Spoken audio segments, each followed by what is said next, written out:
Hello सगळ्यांना, शुभ सकाळ. कसे आहात सगळेजण? आजचा दिवस तुमच्यासाठी खूप छान जावो हीच देवाच्या चरणी प्रार्थना करते. तर स्वागत आहे तुमचं माझ्या मराठी व्लॉग चॅनलमध्ये. तर हा व्हिडिओ मी शुक्रवारच्या दिवशी शूट केलेला आहे, म्हणजे ज्या दिवशी गुरुवारी पूजा असते त्याच्या दुसऱ्या दिवशी. आणि आपण उत्तर पूजा करून ही सगळी पूजा उचलत असतो. तर पूजा मांडताना जेवढा उशीर लागतो तेवढा उचलायला अजिबात उशीर लागत नाही.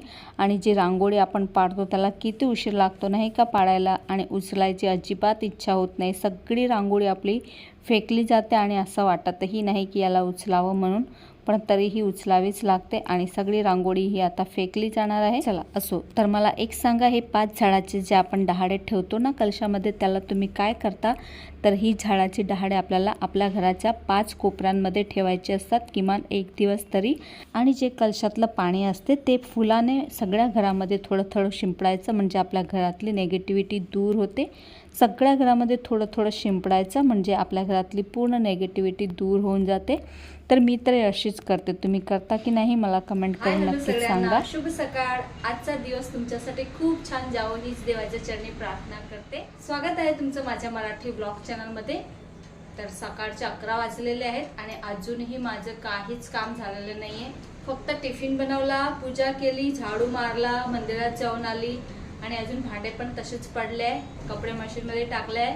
आज खूप जास्त उशीर झाला आहे आणि आज मला एक ड्रेसची कटिंग सुद्धा करायची आहे. तर आता भांडे तर मी आता नाही घासणार आहे, कारण की आधी ड्रेसची कटिंग करून ठेवते.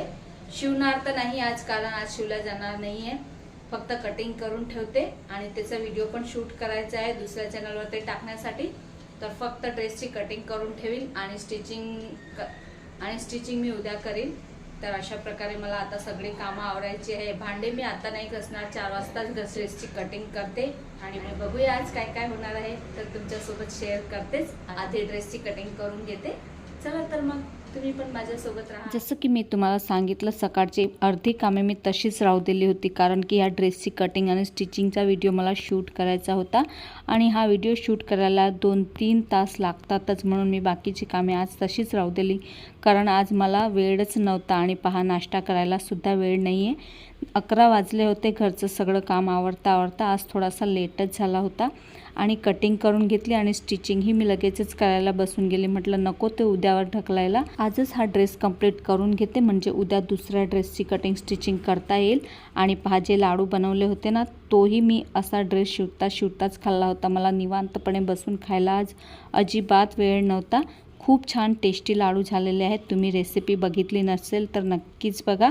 अगदी कमी तुपामध्ये मी हे लाडू बनवले आहेत आणि खूपच टेस्टी झालेले आहेत. तर पहा, माझं काम 4 वाजता संपलं आणि 4 वाजता लगेच मी सकाळचे भांडे घासायला घेतले. सकाळचे भांडे, चहा पाण्याचे, नाश्त्याचे आणि टिफिनचे मी तसेच राहू दिले होते. आणि आता 4 वाजता मी सकाळचे भांडे घासत आहे. तर होते ना असं कधी कधी, जेव्हा सकाळी आपल्याला व्हिडिओचं किंवा दुसरं कुठलंही काम असलं तर आपले घरातली कामे आपल्याला तशीच सोडावी लागतात. तर माझंही तसंच आहे. कधी कधी लवकर उठते आणि लवकर काम होते, तर मग सगळं काम होऊन जाते घरातलं. नाही तर कधी कधी मला व्हिडिओचं एक्स्ट्राचं काम करायचं असते, तर मग सकाळचे कामं मी तशीच राहू देते आणि डायरेक्ट 4 वाजतापासूनच सुरू करते. तर माझंही आज तसंच झालं होतं. चला, भांडे घासून घेतली.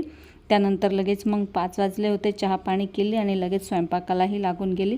म्हटलं स्वयंपाकही लवकरच करून घेऊया, मग म्हणजे संध्याकाळचा स्वयंपाक जर लवकर झाला तर संध्याकाळी अर्धा-1 तास भेटला तर व्हिडिओची एडिटिंगसुद्धा करता येते. शॉर्ट व्हिडिओची किंवा लॉंग व्हिडिओचीही करता येते. त्या हिशोबाने मी आज लवकर स्वयंपाकाला लागली होती. आणि इथं आरोसुद्धा चालू आहे. स्वयंपाक करता करता मी मटकं भरायला ठेवून देते, म्हणजे एकीकडे दुसरंही काम होते आणि हे आरोसुद्धा म्हणजे मटकंसुद्धा भरलं जाते. तर आज मस्त भरलेल्या वांगे बटाट्याची भाजी आणि स्पेशल तिळाचे आलू बनवणार आहे. त्याची रेसिपी मी शॉर्टमध्ये शेअर करतेच पुढे तुमच्यासोबत. तर त्यासाठी जे अगदी लहान लहान आकाराचे आलू असतात म्हणजे बटाटे, तर तेच इथे मी बाफायला ठेवून दिलेले आहे. तोपर्यंत मटकंही भरलेलं आहे.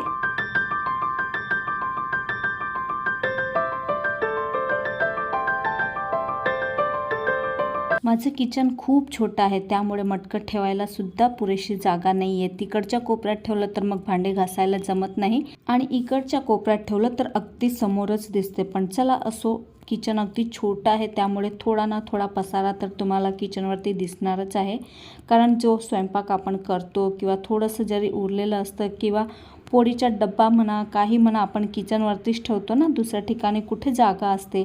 चला, सो बटाटे बाफून गेलेले आहेत आणि त्याचे सालही मग काढून घेतलेले आहे आणि आता आपल्याला याला फ्राय करायचे आहे. खूप सोपे आहेत. तिळाचे आलू बनवायचे, खूप छान टेस्टी लागतात. आधीसुद्धा मी याची रेसिपी शेअर केलेली आहे, शॉर्टमध्येच तुमच्यासोबत सांगते. चला, तेल अगदी कमी लागते ह्या आलूला फ्राय करायला, तर फक्त 1 चमचा मी तेल टाकलेलं आहे आणि त्यामध्ये आपल्याला फक्त जिऱ्याची फोडणी करायची आहे आणि सोबत भरपूर असे आपल्याला तीळ घालायचे आहे. तर चक्क अर्धी वाटी मी तीळ घातलेले आहे आणि तीळ चांगले तडतडायला लागले की यामध्ये बटाटे घालायचे आणि आपल्याला सगळे मसाले एकत्र करून नंतर यावरती घालायचे आहेत, जसं की लाल मिरची, हळद, धणेपूड, जिरेपूड, गरम मसाला आणि मीठ. हे सगळं आधी एका वाटीमध्ये मिक्स करून घ्यायचं, प्रत्येकी 1-1 चमचा किंवा तुम्हाला ज्याप्रमाणे टेस्ट हवी असेल त्याप्रमाणे मिक्स करून घ्यायचं आणि मग याला संपूर्ण बटाट्यांवरती टाकायचं आणि छान प्रकारे मिक्स करून घ्यायचं आहे. त्यानंतर फक्त 1-2 मिनिटांमध्येच होऊन जातात हे फ्राय, जास्त उशीर लागत नाही आणि जेवणासोबत असंच तोंडी लावायला टेस्टप्रमाणे खाल्लं तर खूप छान लागतात. आणि सोबतच मी असा मसाल्याचा डब्बाही पुसून घेते, म्हणजे जास्त खराब होत नाही मग तो बाहेरून, कारण सारखे हात लागतच असतं आपले. तर चला, मस्त तिळाचे आलू बनवून तयार आहेत. आणि कशी वाटली रेसिपी कमेंट करून नक्कीच सांगा. आणि आजचा हा छोटासा व्लॉग मी इथेच थांबवते. अपेक्षा करते तुम्हाला आवडला असेल व्हिडिओला लाईक, शेअर आणि चॅनलला सबस्क्राईब करायला विसरू नका. भेटूया उद्या अशाच एका नवीन व्लॉग सोबत.